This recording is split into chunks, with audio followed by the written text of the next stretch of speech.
अस्सलामु अलैकुम वरहमतुल्लाहि वबरकातुहू। वालेकुम सलाम। हय्याकुमुल्लाह, अहलन व सहलन बिकुम।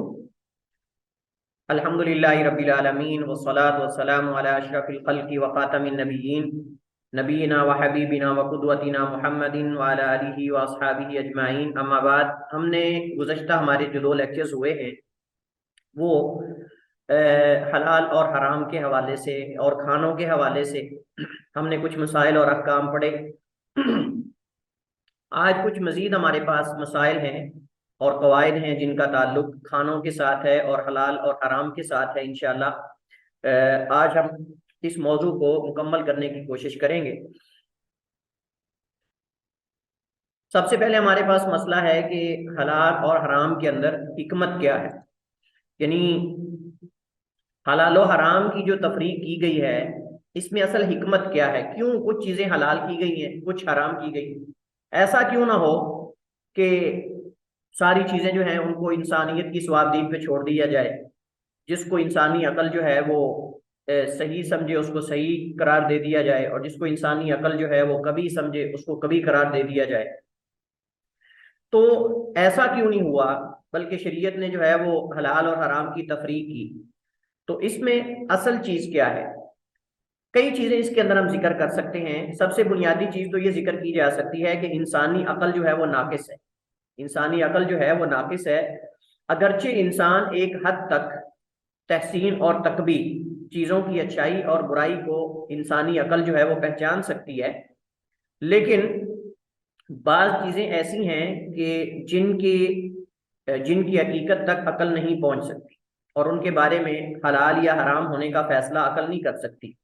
उसकी वजह यह है कि अकल इंसान की महदूद है और वो एक हद तक सोचती है, जबकि इस अकल को बनाने वाला अल्लाह ताला जो है वो हर चीज को जानता है, और वो जानता है कि इंसान के लिए खैर किस में है, शर किस में है, कौन सी चीजें इंसान के लिए बेहतर हैं, कौन सी चीजें इंसान के लिए नुकसानदेह हैं। बिल्कुल ऐसे जैसे आपको मशीनरी देखते हैं, उसके ऊपर जो है बाकायदा बनाने वालों की तरफ से, जो कंपनी तैयार करती है उसकी तरफ से हिदायत लिखी होती हैं। उन हिदायत के अंदर ये लिखा होता है कि आपने इतनी देर के बाद इसका ऑयल चेंज करना है, आपने ये करना है, आपने वो करना है। अगर इंसान उन हिदायत पर अमल करता है तो उस मशीनरी या उस चीज की जो उम्र है, उसकी जो आप समझ लें कि एक अमल का एक दौरानिया है वो बढ़ जाता है। जबकि अगर उन चीजों को मलूज़े खातिर ना रखा जाए तो वही चीज जो इन चीजों को मलूज़े खातिर रखता है और इनका ख्याल करता है, उसके यहाँ वो मशीनरी जो है 20 साल तक चल जाती है। और अगर वही चीज दूसरा शख्स जो है बगैर एहतियात के इस्तेमाल करे तो यकीनन वो 10 साल क्या वो 1 साल भी नहीं निकालती। तो बिल्कुल इसी तरह ही इंसान की बॉडी है, इंसान का जिस्म है। अल्लाह ताला ने जो चीजें इंसान के लिए हलाल की हैं, हमारा इस बात पर यकीन और ईमान है कि वो इंसान के लिए मुफीद हैं और इंसान के लिए उसकी सेहत के लिए नफा बख्श है। और जो चीज़ें अल्लाह ताला ने हराम की हैं, हमारा इस बात पे भी यकीन और ईमान है कि वो यकीनन इंसान की सेहत के लिए नुकसानदेह हैं। अगरचे बज़ाहिर हमें लगता है कि बाज़ लोग जो है वो उन्हें इस्तेमाल कर रहे हैं लेकिन उनको कोई नुकसान नहीं हो रहा, लेकिन उसके नुकसान जरूरी नहीं है कि वो हिस्सी हों। उसके नुकसान जरूरी नहीं कि हिस्सी हों जो हम महसूस कर सकते हों, बल्कि कुछ ऐसे नुकसान होते हैं जो गैर हिस्सी होते हैं।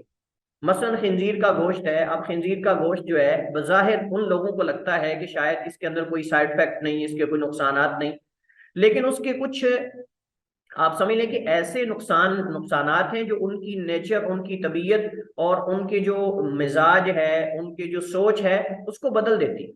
इस वजह से उनके अंदर वो जो महरम और गैर महरम की तमीज है वो खत्म हो जाती है। और कई चीजें ऐसी अमराज और ऐसी चीजें उनके अंदर जो है वो जन्म लेती हैं कि इंसान हैरान हो जाता है कि ये कहाँ से आई, किधर से आई। तो यकीनन हमारा तो इस बात पर ईमान और यकीन है कि ये चीजें इंसान की सेहत के लिए नुकसानदेह हैं, कोई माने या ना माने। जरूरी नहीं है कि आपको खाते ही पता चल जाए कि ये चीज बंदा मर गया है और इसको ये हो गया वो हो गया, लेकिन उसके कुछ देर के बाद साइड इफेक्ट जो है वो होते हैं। उसके कुछ गैर हिस्सी होते हैं जो इंसान के जिस्म बॉडी के अंदर उसकी रूह को नुकसान पहुंचाती। जरूरी नहीं कि उसके जिस्म के अंदर आज़ा को मफलूज कर दें या आज़ा को जो है वो मुहताज कर दें, उसको बीमार कर दें। उसकी अकल को भी बीमार कर सकते हैं, उसकी सोच को भी बीमार कर सकते हैं, उसकी रूह को बीमार कर सकते हैं। तो ये जरूरी नहीं है। तो लिहाजा उनमें से एक हिकमत तो ये है और दूसरी हिकमत यह है कि अल्लाह ताला कुछ चीजें हलाल करके कुछ चीजें हराम करके आजमाना चाहता है। ये असल बुनियादी हिकमत है। वैसे हिकमतें और भी हैं, जरूरी नहीं है कि हम कहेंगे कि सिर्फ यही है, लेकिन जो सबसे बड़ी बुनियादी हिकमत है वो अल्लाह ताला जानना चाहता है, इम्तिहान लेना चाहता है कि कौन से बंदे हैं जो इन हराम का इर्तिकाब करते हैं जिनसे अल्लाह ने रोका है, और कौन है जो इससे बचकर अल्लाह ताला के हुक्म की इताअत फरमाबरदारी करते हैं। तो इस इम्तिहान से अल्लाह ताला जो है वो मुकर्रबीन को और जो उसके दुश्मन और आदा हैं उनको अलहदा करना चाहता है। जो तय्यब नफ्स हैं और जो खबीथ नफ्स हैं अल्लाह ताला दोनों को अलहदा अलहदा करना चाहता है। असहाबुल यमीन और असहाबुल शिमाल को अल्लाह ताला अलहदा करना चाहता है। अल्लाह ताला ने जन्नत बनाई है, अल्लाह ताला ने जहन्नम बनाई है, और यकीनन उसके लिए अल्लाह ताला ने इंसान की जिंदगी रखी है, इंसान को सोचने का और इंसान को जो है वो खैर और शर को इख्तियार करने का अल्लाह ताला ने इरादा दिया है। ये कतन ऐसा नहीं है कि इंसान के अंदर सोचने का इरादा नहीं है, खैर और शर को इख्तियार करने का इरादा नहीं, इंसान मजबूर है। जैसा कि बाज जबरिया का अकीदा है, वो कहते हैं कि इंसान जो है वो अपने इरादे से कुछ नहीं करता, बल्कि इंसान तो रिमोट कंट्रोल है और वो मजबूर है, मजबूर महज है। और दूसरी तरफ जो है वो कदरिया कहते हैं कि कोई तकदीर नहीं होती, कुछ नहीं होता, इंसान सब कुछ अपने इख्तियार से कर रहा है, और इंसान जो है वो अल्लाह ताला इंसान के अफ़ाल पर कादिर नहीं है। और नाउज़ुबिल्लाह उनमें से बाज ने ये कह दिया कि अल्लाह ताला को तो बंदों के अफ़ाल का बाद में इल्म होता है, जब बंदे अमल कर लेते हैं, उससे पहले तो नाउज़ुबिल्लाह अल्लाह ताला को इल्म ही नहीं होता। तो ऐसा हरगिज नहीं है, लेकिन अल्लाह ताला ने साफ ज़ाहिर है कि इंसान के अंदर इरादा रखा है, और अल्लाह ने साथ फरमाया है इम्मा शाकिरन व इम्मा कफूरा, या तो वो अल्लाह ताला का शुक्रगुजार बंदा बन जाए, और या फिर जो है वो उसकी नशुक्री करने वाला बन जाए। अगर शुक्रगुजार बंदा बन जाएगा तो जन्नत वालों में से होगा, और अगर नशुक्री करेगा तो उसके लिए, इसका मतलब है कि इंसान के अंदर इख्तियार है। अगर इंसान के अंदर इरादा ना हो तो इंसान का जो है वो इम्तिहान लेना और फिर उसको फेल होने की सूरत में जहन्नम के अंदर दाखिल कर देना, ये जबर है और ये जुल्म है, और अल्लाह ताला जुल्म से पाक है। अल्लाह ताला जुल्म से पाक है। वमा रब्बुका बिज़ल्लामिल लिल अबीद, और तेरा रब बंदों पे जुल्म करने वाला नहीं है, कभी भी अल्लाह ताला जुल्म नहीं करता। लिहाजा अल्लाह ताला जो है वो देखना चाहता है कि कौन उसकी हदों की पास करता है, और जहां अल्लाह ने रुकने का कहा है वहां रुकता है, और कौन है जो इससे आगे तजावुज करता है। क्योंकि देखें, हलाल और हराम के अंदर जो है वो चीजें ज्यादातर उनका ताल्लुक खाने पीने से होता है। हलाल और हराम के अंदर ज्यादा ताल्लुक खाने पीने से, और जो वाजिब और हराम है उनके अंदर ताल्लुक करने से होता है। वाजिब और जो होता है उसको क्या कहते हैं, हराम यानी हम उसको कहते हैं ममनू, यानी वो काम जिनका करना जो है वो ममनू है। तो इस एतबार से जब हलाल और हराम मद्दे मुकाबिल आते हैं तो इससे मुराद जो हराम और हलाल चीजें हैं वो मुराद इसके अंदर आती हैं। बाकी जायज और नाजायज उसके अंदर वो काम होते हैं जो इंसान करने हैं या उसने नहीं करने। इसी तरह इंसान के लिए पाकीज़ा चीजें अल्लाह जो है वो अल्लाह ताला ने हलाल की हैं और खबीस हराम की हैं। अल्लाह ताला कुरान करीम में फरमाता है वयुहिल्लु लहुमुत तय्यिबात व युहर्रिमु अलैहिमुल खबाइथ, और उनके लिए जो है वो तय्यबात और पाकीज़ा चीजें हलाल करता है वो रसूल और नबी, और उनके लिए यानी अल्लाह के हुक्म से, और उनके लिए खबीस चीजें जो है वो उनके लिए जो है वो हराम करता है। यहाँ ये बहुत बड़ा बेहतरीन कायदा और उसूल है, इसके जरिए हम चीजों की हिल्लत और हुर्मत को पहचान सकते हैं। जो चीजें खबाइस में से हैं वो हराम हैं, और जो तय्यबात में से हैं वो हलाल हैं और जायज हैं। हमारी गुफ्तगू चल रही थी अल्लाह ताला के फरमान वयुहिल्लु लहुमुत तय्यिबात व युहर्रिमु अलैहिमुल खबाइथ।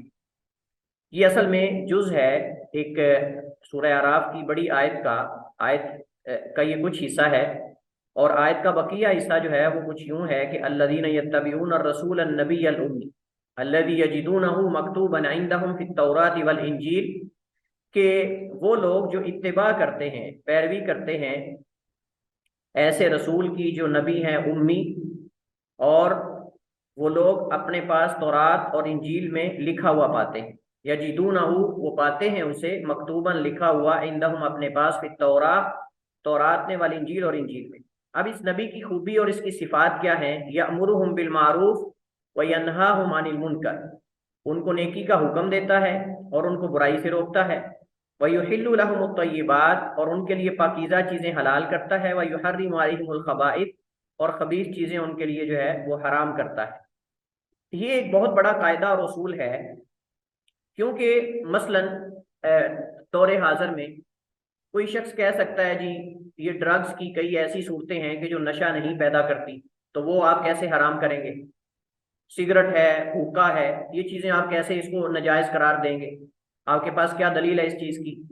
तो ये गुज़श्ता दिनों अभी चंद दिन हुए हैं, तो एक साथी है, उनसे जो है वो मेरी बात हो रही थी। वो उनके वालिद साहब जो है वो शिकवा कर रहे थे, कह रहे थे कि मेरा बेटा जो है ये मुझसे बात करता है सिगरेट के हवाले से, और कहता है कि सिगरेट जो है वो जायज़ है और इसमें कोई हरज नहीं है, इसे रोकना नहीं चाहिए। तो मुझे उन्होंने बुलाया, तो उसके पास गए हम, तो जब बातचीत की तो मैंने कहा कि आपके पास क्या दलील है इस बात की कि सिगरेट जो है वो जायज़ है? कहता है दलील आप दो कि आप कह रहे हो हराम है। मैंने कहा चलें ठीक है। मैंने कहा आप मुझे ये बताएं कि ये सिगरेट जो है, ये तंबाकू तंबाकू से बनती है ना, तो क्या तंबाकू जो है ये तय्यबात में से है या खबाइस में से है? तो उसने ये पहला सवाल सुनते ही सर नीचे छोड़ दिया, कहता है खबाइस में से है। मैंने कहा कोई ऐसा इंसान लेकर आए कि जो तंबाकू को तय्यबात में से शुमार करता, कोई ऐसा हैवान लेकर आए जो इसे खाता हो, कोई ऐसा हैवान लेकर आए जो इसे खाता हो। हत्ता कि गधा जो है वो हर चीज खा जाता है, लेकिन वो तंबाकू भी नहीं खाता, तंबाकू वो भी नहीं खाता। तो मैंने कहा लेकिन इंसान जो है उसको वो एक धुएं की सूरत में अपने अंदर दाखिल कर रहे हैं, नंबर एक। मैंने कहा अल्लाह ताला ने नबी अलैहिस्सलाम की सिफात में, खूबियों में ये जिक्र किया है, वयुहिल्लु लहुमुत तय्यिबात व युहर्रिमु अलैहिमुल खबाइथ, उनके लिए तय्यिबात पाकीज़ा चीज़ें हलाल करता है, और उनके लिए जो खबाइस और खबीस चीज़ें हैं, नापाक चीज़ें, वो हराम करता है। तो इसी तरह इसके अंदर फजूल खर्ची है, इसी तरह इसके अंदर अपने आप को खुद अपने हाथों हिलाकत में धकेलना है, क्योंकि तमाम डॉक्टर हजरात, मेडिकल का शोबा, सारे का सारा इस बात पे मुत्तफिक है कि सिगरेट नोशी इंसान की सेहत के लिए नुकसानदेह है। उसके बावजूद भी लोग पी रहे हैं, और लोग जो है वो अपने अंदर धुआं जो है वो दाखिल कर रहे हैं। फेफड़ों की बीमारी कई बीमारियों का मूजिब है, कैंसर की बीमारी, कई और बीमारियों का मूजिब, उसके बावजूद भी पिए जा रहे हैं। तो ये कोई दलील नहीं है कि एक आदमी कहे जी सिगरेट पीते हैं तो नशा तो नहीं चढ़ता। तो नशा तो फिर उस बंदे को भी नहीं चढ़ता कि जो बंदा शराब का आदी हो चुका होता है। वो भी एक गिलास पिएगा कुछ नहीं होगा, दूसरा गिलास पिएगा कुछ नहीं होगा, तीसरा भी, जब तक उसको नशा उसके ऊपर तारी नहीं हो जाता तब तक वो पीता ही जाता है, पीता ही जाता है। तो इसका मतलब ये हुआ कि अगर एक आदमी को 10 गिलास पीने के बाद नशा चढ़ रहा है शराब का, हम कहेंगे उससे पहले वो हलाल है, जितने मर्जी गिलास पी ले। तो नहीं, ये एक कायदा और उसूल हमें बता दिया कि नबी करीम अलैहिस्सलाम ने अपनी उम्मत के लिए तय्यबात हलाल की हैं, और खबाइस जो है, नापाक चीजें जो भी खबीस में आती हैं, वो सारी जो है वो हराम की। इसके अंदर जो है खाने और पीने वाली चीजें हैं तय्यबात के अंदर, और इसी तरह निकाह भी इसके अंदर आता है। जायज तरीके से दो जो है वो मर्द औरत का आपस में मिलना, ये भी तय्यबात में है। और इसी तरह जो है वो इसके अंदर दीगर चीजें, मतलब जो तय्यबात में आती हैं, वो सारी इसके अंदर हैं। जड़ी बूटियां हैं, इसके अलावा कई चीजें इसके अंदर आती हैं। इस तरह खबाइस की अगर हम बात करें तो खबाइस के अंदर भी ऐसे खाने, ऐसे पीने, और ऐसे जो है वो मिलाप, आपस में मेल जोल रखना कि जो हराम है और नापाक है, वो भी सारा इसके अंदर आता है। इसी तरह मसलन जो लोगों ने जाहिलियत के अंदर अपने लिए जो है वो चीजें हराम कर ली थी, और उसके अंदर मुशक्कत है इंसानियत के लिए, अल्लाह ताला ने उनकी करतूतों की वजह से, उनके करतूतों की वजह से, उनकी बेजा जो है वो हट गर्मियों की वजह से, अल्लाह ताला ने उनकी पाबंदियां उनके ऊपर अंबिया के वास्ते से जो है वो आयद कर दी थी, जैसे बनी इसराइल हैं। तो उन्होंने कई हलाल चीजों को अपने ऊपर हराम कर लिया था, उनको नबी अलैहिस्सलाम हलाल करने के लिए आए हैं। और जो कई चीजें उन्होंने अपने लिए हलाल हराम थी उनको हलाल कर लिया, उनको जो है वो हराम करने के लिए आए थे। तो मसलन मिसाल के तौर पर चंद एक इसकी मिसालें, मसलन गुज़श्ता उम्मतों के अंदर जो है वो नजासत वाली जगह को काटना, ये हुक्म था कपड़े को, या मतलब वो जहाँ जिस्म के ऊपर लगी होती है उसको भी कैंची से काट देते थे। इसी तरह जो है वो माले गनीमत उनके लिए हलाल नहीं था, और नबी अलैहिस्सलाम ने आकर जो है उम्मत के लिए इसको हलाल किया। और इसके अलावा जो है वो कई और चीज़ें ऐसी हैं कि जो गुज़श्ता उम्मतों के अंदर जो है वो उनको उन्होंने हराम को हलाल किया हुआ था और हलाल को हराम किया हुआ था। तो नबी करीम अलैहिस्सलाम ने जो उन्होंने बेजा तौर पे जो है वो हराम की थी उनको हलाल किया, और जो बेजा तौर पे उन्होंने हलाल की थी उनको हराम किया। तो ये एक कायदा और उसूल है जो हमें कुरान करीम ने दे दिया है। इसके बाद हम चंद एक कवायद और उसूल जो हैं हलाल और हराम के हवाले से हम वो पढ़ेंगे। सबसे पहला उसूल ये है कि हलाल और हराम में असल ये है कि वो अल्लाह ताला के हुक्म से साबित हो। हलाल और हराम, इसकी इजाजत और इसकी अथॉरिटी सिर्फ अल्लाह ताला की ज़ात के पास। उसके बाद नबी करीम अलैहिस्सलाम, लेकिन वो भी अपनी मर्जी से किसी चीज को हलाल या किसी चीज को हराम नहीं कर सकते। नबी भी अपनी मर्जी से किसी चीज को हलाल या हराम जो है वो नहीं कर सकता, बल्कि वो भी अल्लाह ताला के हुक्म से किसी चीज को हलाल और हराम करेगा। किसी इंसान को हक नहीं कि वो अल्लाह ताला की हलाल करदा अशिया में से किसी को हराम करार दे या हराम में से किसी को हलाल करार दे। अल्लाह ताला ने कुरान करीम में इस बात को जो है वो वाज़ेह तौर पे जिक्र कर दिया। अल्लाह ताला कुरान करीम में फरमाता है सूरह नहल में, वला तक़ूलू लिमा तसिफु अलसिनतुकुमुल कज़िबा हादा हलालुन व हादा हरामुन लितफ्तरू अलल्लाहिल कज़िबा इन्नल लज़ीना यफ्तरून अलल्लाहिल कज़िबा ला युफ्लिहून, कि इसकी वजह से जो तुम्हारी जुबानें झूठ कहती हैं, मत कहो कि ये हलाल और ये हराम। अपनी मर्जी से, अपने इख्तियार से तुम चीज़ों को हलाल बना लो, अपने इख्तियार से चीज़ों को हराम बना लो, ताकि तुम अल्लाह ताला पे झूठ बांधो कि ये अल्लाह ने गोया कि हलाल किया और ये अल्लाह ने गोया कि हराम की चीज़। हालांकि ना अल्लाह ने उसके बारे में, हलाल के बारे में, ना अल्लाह ने हराम के बारे में कोई दलील उतारी है। इन्नल लज़ीना यफ्तरून अलल्लाहिल कज़िबा ला युफ्लिहून, बेशक वो लोग जो अल्लाह ताला पर झूठ बांधते हैं, बहतानबाजी करते हैं, वो कभी फलाह पाने वाले नहीं, कभी फलाह नहीं पा सकते। लिहाजा हलाल और हराम का हक सिर्फ और सिर्फ अल्लाह ताला के पास है। अल्लाह के हुक्म से साबित होगा तो हलाल होगा। किसी आलिम के कहने से, किसी दूसरे तीसरे शख्स के कहने से हलाल हराम नहीं हो जाएगा और हराम हलाल नहीं हो जाएगा। और अगर हलाल और हराम की जो है वो अथॉरिटी और इसका इख्तियार अगर गैरुल्लाह के पास होता, तो नबी करीम अलैहिस्सलाम के बारे में अल्लाह ताला सूरह तहरीम की जो इब्तिदाई और आगाज की आयात हैं अल्लाह ताला नाज़िल ना फरमाता। नबी करीम अलैहिस्सलाम का वाक़या हमने पीछे भी जो है वो पढ़ा है, कसम के जो कसम के मसाइल के अंदर हमने पढ़ा कि नबी करीम अलैहिस्सलाम ने अपने ऊपर शहद को हराम कर लिया था, यानी कि मैं आइंदा से नहीं खाऊंगा। अल्लाह ताला ने सूरह तहरीम की आगाज वाली आयत जो है उसके अंदर अल्लाह ताला ने तंबीह किया। अल्लाह ताला फरमाता है, या अय्युहन नबिय्यु लिमा तुहर्रिमु मा अहल्लल्लाहु लक तब्तगी मर्दात अज़वाजिक, क्या नबी तुम क्यों उन चीजों को अपने ऊपर हराम कर लेते हो जिनको अल्लाह ने आपके लिए हलाल किया, कि अपनी बीवियों की रजामंदी के लिए तुम ऐसा कर रहे हो, खुशनुदी के लिए ऐसा कर रहे हो।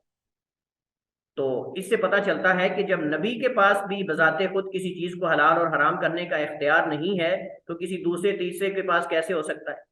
और इसी वजह से अल्लाह ताला ने यहूद व नसारा की, यहूद की मजम्मत की है, इत्तखज़ू अहबारहुम व रुहबानहुम अरबाबा मिन दूनिल्लाह, कि उन्होंने अपने जो राहिब थे, अपने जो दरवेश थे, उलमा थे, उनको अल्लाह के अलावा रब बना लिया। जिन चीज़ों को उन्होंने चाहा उनके लिए हलाल कर दिया, जिन चीज़ों को चाहा उन्होंने उनके लिए हराम कर दिया। पादरी ने कह दिया ये हलाल है तो हलाल है, पादरी ने कह दिया ये हराम है तो हराम है। अल्लाह का हुक्म तौरात के अंदर क्या है, मूसा अलैहिस्सलाम ने उसके बारे में क्या तालीमात दी हैं, इसको नज़रअंदाज कर देते हैं। तो ये जो तर्ज अमल है, अल्लाह ताला ने बाकायदा इस वजह से यहूद को मुलामत किया है और उनकी अल्लाह ताला ने मजम्मत की है। इसी वजह से उस शख्स को, जो शख्स जो है वो अपनी ख्वाहिशात की पैरवी करने वाला है और अपनी ख्वाहिशात की बात को ही मानता है, ख्वाहिशात ने कहा ये हलाल है तो उसको हलाल मान लिया, ख्वाहिशात ने कहा ये हराम है तो उसको हराम मान लिया, ख्वाहिशात ने कहा तुम ये करो तो ये कर लिया, ख्वाहिशात ने कहा नमाज ना पढ़ो तो नमाज छोड़ दी।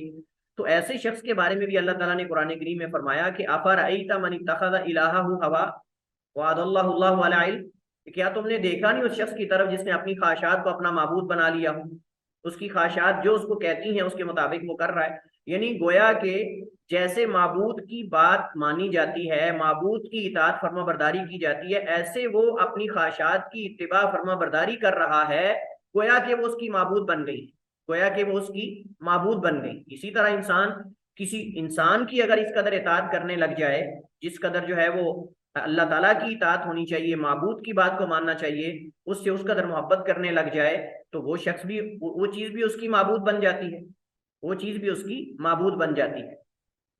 चीज़ों में असल इबाहत है इल्ला ये कि किसी चीज़ की हुर्मत की दलील आ जाए। हज़रत अब्दुल्लाह इब्न अब्बास रज़ियल्लाहु तआला अन्हुमा रिवायत करते हैं, वो फरमाते हैं कान अहलुल जाहिलिय्यति याकुलूना अशिया व यत्रुकूना अशिया तकद्दुरन, कि अहले जहलियत जो है कुछ चीज़ें जो है वो खा लेते थे और कुछ चीज़ें जो है वो कबाहत की वजह से, नफरत की वजह से उनको बुरा समझ कर छोड़ देते थे।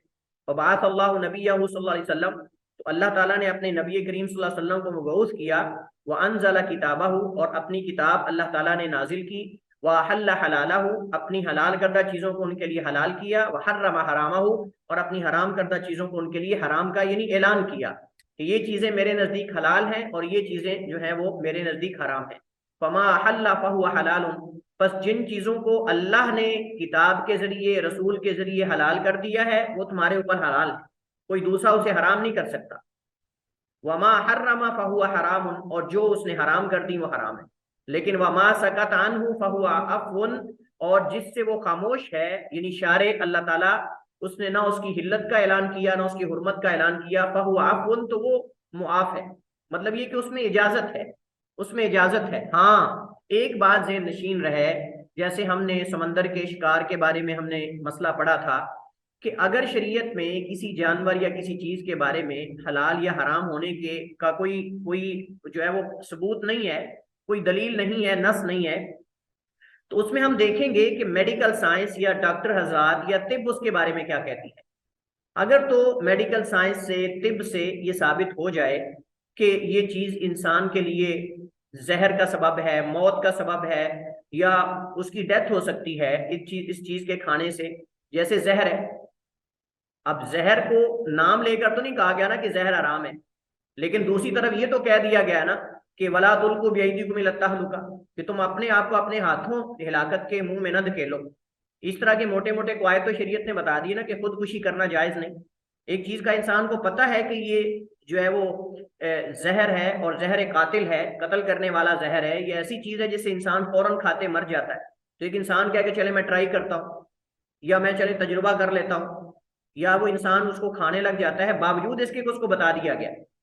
तो मेरे ख्याल में तो ये अपने आप को हिलाकत के जो है वो मुंह में धकेलने वाली बात है और हिलाकत में वाक़ई करने वाली बात है। तो हम डॉक्टर के कहने पर जो है, अफसोस की बात है कि डॉक्टर के कहने पर हम कई हलाल चीजें छोड़ देते हैं, हम कई चीजें छोड़ देते हैं कि डॉक्टर साहब कहते हैं जी आप परहेज करें, आपने ये नहीं खाना, आपने ये नहीं खाना, लेकिन अफसोस है कि हम रब्बे कायनात के हुक्म पर जो है वो कई जो है वो हलाल चीजें वो नहीं छोड़ सकते, हलाल चीजें छोड़ देते हैं। अल्लाह ताला ने कहा खाओ पियो, हम उसको छोड़ देते हैं और हराम चीजें जो है वो आप उनका इर्तिकाब करने लग जाते हैं। इसके बरक्स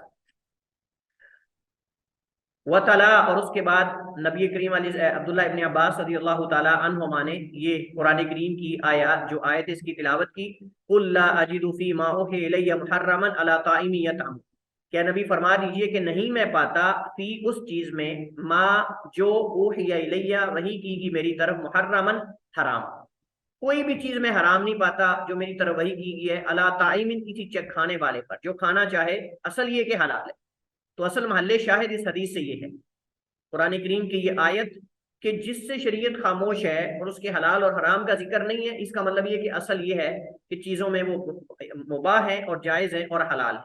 और ये कुरान करीम की आयत भी इस बात की जो है वो इस पे दलालत कर रही है और इस बात की शाहिद है। तीसरा कायदा और उसूल ये है कि जब हलाल और हराम जमा हो जाए तो हराम को गालिब किया जाएगा, यानी हलाल और हराम का हुक्म एक चीज के अंदर जमा हो जाए तो उसके अंदर यानी इख्तिलाफ हो जाता है, इख्तिलाफ हो सकता है, तो उसके अंदर हम हराम को गालिब करेंगे।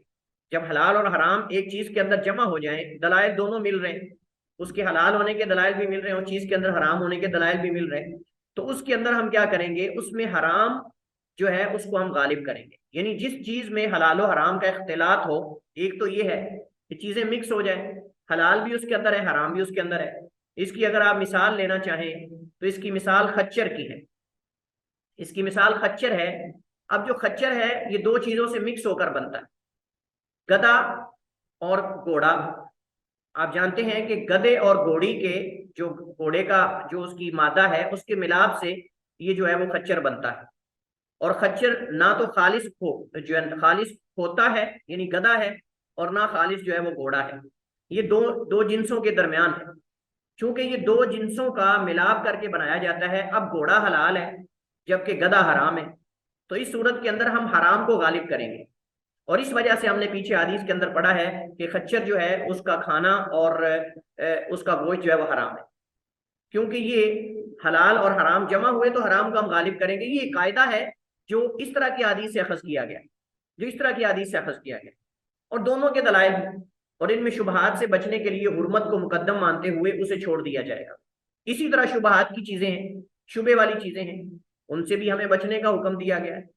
अब मसलन दौरे हाजिर के अंदर जो जदीद मसाइल हैं, जो जदीद किस्म की बैंककारी के अंदर जो है वो सूदी निज़ाम है और कारोबार की किस्में नई नई हैं, उसके अंदर अगर उसके अंदर शुबा है, यानी एक एतबार से वो लग रहा है कि ये हलाल है और दूसरी तरफ ऐसी भी उसके अंदर चीजें हैं जिससे लग रहा है कि हराम है, तो उसमें हम उसको हराम समझ के छोड़ देंगे। हम क्यों ऐसी चीज के अंदर वाक़े हों कि जिसके अंदर हलाल और हराम का जो है वो दोनों का इम्कान हो और हम वो करने के बावजूद भी इत्मीनान में ना हो, तो हम उसको छोड़ देंगे फिर, क्योंकि हमें शरीयत ने कायदा और उसूल बता दिया है। हजरत नोमान बिन बशीर रज़ी अल्लाह तआला अन्हु सिगार सहाबाई कराम में से हैं, सहाबी इब्ने सहाबी हैं। नोमान बिन बशीर बिन साद रज़ी अल्लाह तआला अन्हुमा फरमाते हैं, समीअतुहु यक़ूलु, मैंने सुना वो कह रहे हैं, यानी नुमान बिन बशीर से ताबी रिवायत करते हैं और वो कहते हैं कि मैंने नुमान बिन बशीर से सुना, वो फरमा रहे थे, समीअतु रसूलुल्लाह सल्लल्लाहु अलैहि वसल्लम, मैंने सुना रसूलुल्लाह सल्लल्लाहु अलैहि वसल्लम से यक़ूल, वह फरमा रहे थे, व अहवानु नुमानु बिइस्बाइही इला उज़ुनैहि, व अहवा, सॉरी, व अहवा, और इशारा किया नुमान बिन बशीर ने बिइस्बाइही, अपनी इस उंगली के साथ, इला उज़ुनैहि, अपने दोनों कानों की तरफ, ऐसे करके। उन्होंने क्या कहा, मतलब कि ये मैंने अल्लाह के नबी से अपने कानों के साथ सुना है, खुद मैंने सुना है ये अल्लाह के नबी फरमा रहे थे। ये क्यों उन्होंने वजाहत की है? इस वजह से वजाहत की है कि हजरत नुमान बिन बशीर जो है वो छोटी उम्र के थे, कम सन थे। नबी अलैहिस्सलाम की वफात के वक्त कम से कम 6-7 साल के या 8 साल के होंगे ज्यादा से ज्यादा, तो कोई शक ना करे। इस वजह से फरमा रहे हैं कि मैंने किसी दूसरे की बात को नहीं सुना कि कोई मुझे वहम हो गया, ये ऐसी बात है, बल्कि मेरे कानों ने अल्लाह के नबी को फरमाते हुए सुना। तो इसका मतलब रावी अगर कोई हदीस बचपन के अंदर सुने और उसको बालिग होने के बाद अगर बयान करे तो जायज है, जैसे कोई काफिर जहलियत की हदीस को इस्लाम लाने के बाद बयान करे। हजरत अबू सुफियान का वाकया हिरकल के साथ मारूफ है कि उन्होंने हिरकल के दरबार में जाकर जो सारे वाकया पेश आया, उसने सवालात किए, उन्होंने जवाब दिए कि वो नबी कैसा है, क्या तुम्हारे दरमियान जंग हुई नहीं हुई, और वो तुम्हें किन चीजों का हुक्म देता है, फलां फलां, वो सारी चीजें अबू सुफियान ने इस्लाम लाने के बाद वो सारा वाकया बयान किया। तो इन दो वाकयात से उलमा ने, इस हदीस से, हजरत नुमान बिन बशीर की हदीस से, और हजरत महमूद बिन रबी रज़ी अल्लाह तआला अन्हु, वो भी सिगार सहाबाई कराम में से, हसन हुसैन सिगार सहाबाई कराम में से, ये इस्तदलाल किया है कि अगर रावी, कोई सहाबी या कोई भी रावी अगर अपने उस्ताद से बचपन में हदीस सुनता है, लेकिन समझदारी की उम्र में, समझदारी की उम्र में, जिस उम्र में वो समझदार बन चुका हो, अगरचे बालिग ना भी हुआ हो, तो उसकी सिर्फ शर्त यह है कि बुलूगत में अदा करे, बालिग होने के बाद वो हदीस बयान करे। लेकिन सुनने के अंदर बुलूगत शर्त नहीं, ना इस्लाम शर्त है ना बुलूगत शर्त है। तो बहरहाल इस वजह से फरमा रहे हैं कि उन्होंने अपने कानों की तरफ इशारा किया, और नौमान बिन बशीर ने अपने कानों की तरफ इशारा किया कि मैंने अपने कानों से अल्लाह के नबी सुना। आपने फरमाया, इन्नल हलाल बय्यिनुन वल हराम व इन्नल हराम बय्यिनुन, कि बेशक हलाल भी वाज़ेह है, हराम भी वाज़ेह है, लेकिन इनके दरमियान कुछ मुतशाबिहात है। मुश्तबिहात का मतलब मुतशाबे चीजें हैं जिनका हलाल और हराम होना वाज़ेह नहीं, ला यालमुहुन्ना कसीरुम मिनन नास, वो इसका मतलब ये नहीं है कि वो वाज़ेह बिल्कुल नहीं, मतलब बाज लोगों के लिए वाज़ेह नहीं है। इसका मतलब ये नहीं कि जो रासिखूना फिल इल्म है, जो इल्म में पुख्ता है, वो भी नहीं जानते, या कुरान हदीस में उसकी हुर्मत या हिल्लत बयान नहीं हुई, ये ऐसा मसला नहीं है। क्योंकि इसका हम माना ये नहीं करेंगे कि कुछ ऐसी चीजें जिनका हलाल और हराम होना बयान ही नहीं किया गया, ऐसा नहीं है। बयान है, लेकिन हर बंदा वो हुक्म नहीं जान सकता। लिहाजा जब आपको उस वक्त उस चीज का इल्म नहीं, आप पहले पूछें, उसको क्लियर करें, फिर उसको करना या छोड़। असल ये कि उसको छोड़ दें। जब आपको लग रहा है कि ये हलाल और हराम के दरमियान में है, तो उसको असल ये कि छोड़ दें आप। हाँ, अगर आप मजबूरन उस पर करना भी चाहते हैं तो आप उलमा से जाके मशवरा करें, उनसे पूछें, हो सकता है वो इसके बारे में जानते हो, आपके लिए मुतशाबे है, लेकिन हो सकता है अहले इल्म के लिए मुतशाबे ना हो। ये असल मकसद है इसका। ये मकसद नहीं है कि अल्लाह ताला ने कुछ चीजें हलाल और कुछ हराम कर दी और कुछ जो है उनको अल्लाह ताला ने बगैर बयान किए छोड़ दिया है, ऐसा नहीं है। यानी ऐसी भी कुछ चीजें हैं कि जिनका हलाल होना या हराम होना बाद लोगों के लिए वाजे नहीं होता। फमनी तक शुबहात, जो शुबहात वाली चीजों से बच गया, इस्तबरा लिदीनिही व इर्दिही, तो वो बरी हो गया अपने दीन और अपनी इज्जत समेत, यानी उसने अपनी इज्जत और दीन को बचा लिया। वमन वका फी शुबहात, और जो शुबहात में वाक़े हो गया, वका फिल हराम, वो हराम में वाक़े हो।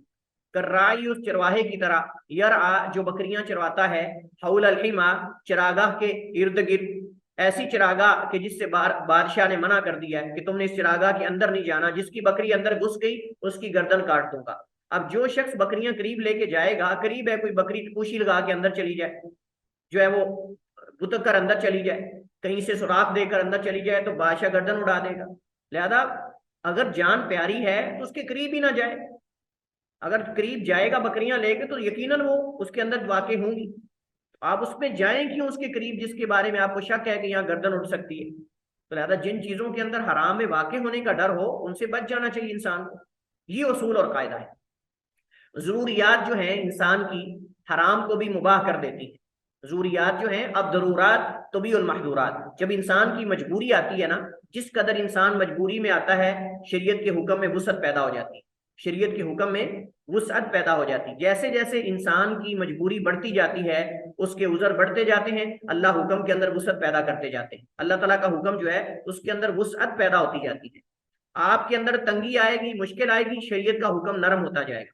ये कायदा और उसूल है कि ज़ुरियात हराम को भी मुबाह कर देती हैं। इसकी दलील क्या है? इसकी दलील इन्नमा हर्रम अलैकुमुल मैतता वद्दम वलहमल खिंजीर, सिवाय इसके लिए हराम कर दिया गया तुम्हारे लिए मुर्दार और खून, वलहमल खिंजीर, खिंजीर का गोश्त, वमा उहिल्ला बिही लिगैरिल्लाह, और जिसको गैरुल्लाह का, जिस पे गैरुल्लाह का नाम पुकारा जाए, फमन युतर्रा, बस जो शख्स मजबूर कर दिया जाए या मजबूर हो, गैर बागिन, इस हाल में कि ना तो बगावत करने वाला हो, वला आदिन, ना हद से तजावुज करने वाला हो। अब ये नहीं कि अगर वो कहेगा जी मैं जान से मर रहा हूं लिहाजा खंजीर का गोश्त खा लूं लेकिन हद से ज्यादा खा ले, कमला सही हो जाए एकदम, ऐसा नहीं। उतना खाए जिससे जान बच जाए, बागी भी ना हो, सरकश भी ना हो, हद से भी ना बढ़ने वाला हो। फला इस्मा अलैह, तो इस पर कोई गुनाह नहीं, हद से ना बढ़े, जरूरत के मुताबिक इस्तेमाल करे, जितनी शरीयत ने उसको इजाजत दी है, जितने से उसकी जान बच जाए। तो मुर्दार में से भी खा सकता है, खून में से भी खा सकता है, खंजीर का गोश्त भी खा सकता है अगर जान जाने का डर, लेकिन उतना खाए जिससे उसकी जान बच जाए और मजबूरी खत्म हो जाए, उसका उज़र जो है वो टल जाए, खत्म हो जाए। ये नहीं है कि हमेशा आदत ही अपने अंदर डाल ले और वो आदी बन जाए इन हराम चीजों का, ऐसा नहीं है। इन अल्लाह गफूर रहीम, बेशक अल्लाह ताला बहुत ज्यादा बख्शने वाले और बहुत ज्यादा मेहरबानी और रहम करने वाले। इससे मुताल्लिक जो है वो चंद एक कवायद हैं। इस ये जो कुरान करीम की आयत है इससे मुताल्लिक सबसे पहला कायदा ये है कि अल मशक्कतु तजलिबु तैसीर, कि जहां मुशक्कत आती है वहां उस आसानी भी है। जहां मुशक्कत आती है वहां आसानी है। इदा दाकल अमरु इत्तसा, जब मामला तंग हो जाए तो हुक्म वसी हो जाता है। जब हुक्म तंग हो जाए मामला वसी हो जाता है। इन्हीं कवायद के तहत उलमा ने कहा है कि औरत मजबूरी के वक्त डॉक्टर के सामने चेहरे का पर्दा हटा सकती है जब कोई लेडीज मुयस्सर ना हो, जब कोई लेडीज मुयस्सर ना हो। ये इंशाल्लाह हमारे सामने मसाइल आएंगे, हम तफसील से ये मसाइल पढ़ेंगे, इलाज मुआलजे के हवाले से, तिब के हवाले से, ये सारे मसले हमारे पास आएंगे इंशाल्लाह। हम तिब के मसाइल को तिब के हवाले से, कवायद और रसूल, इलाज मुआलजे के हवाले से तफसील इंशाल्लाह हम पढ़ेंगे और वहाँ इंशाल्लाह इस मसले को हम डिस्कस करेंगे कि क्या गैर महरम औरत जो है गैर महरम से इलाज करवा सकती है या नहीं, डॉक्टर के सामने पर्दा खोल सकती चेहरे का नहीं, ये तफसील के साथ चीजें आएंगी। लेकिन हम यहाँ मजबूरी बन चुकी है, अब एक जान को बचाना है और कोई लेडीज डॉक्टर भी मुयस्सर नहीं इस इलाज के लिए, वगरना लेडीज डॉक्टर हैं लेकिन इस इलाज के लिए हो सकता है कि लेडीज डॉक्टर फौरी तौर पे मुयस्सर ना हो। अभी सूरत के अंदर इदा वाकल अमरु, जब मामले में तंगी हो यानी किसी की हालत में, इत्तसा, तो शरीयत का हुक्म वसी हो जाता है, शरीयत के हुक्म में वुसअत पैदा हो जाती है। फिर वो जो हुर्मत है वो कराहत या इल्लत की तरफ बदल जाती है, वो मकरू या फिर हलाल की तरफ चली जाती है।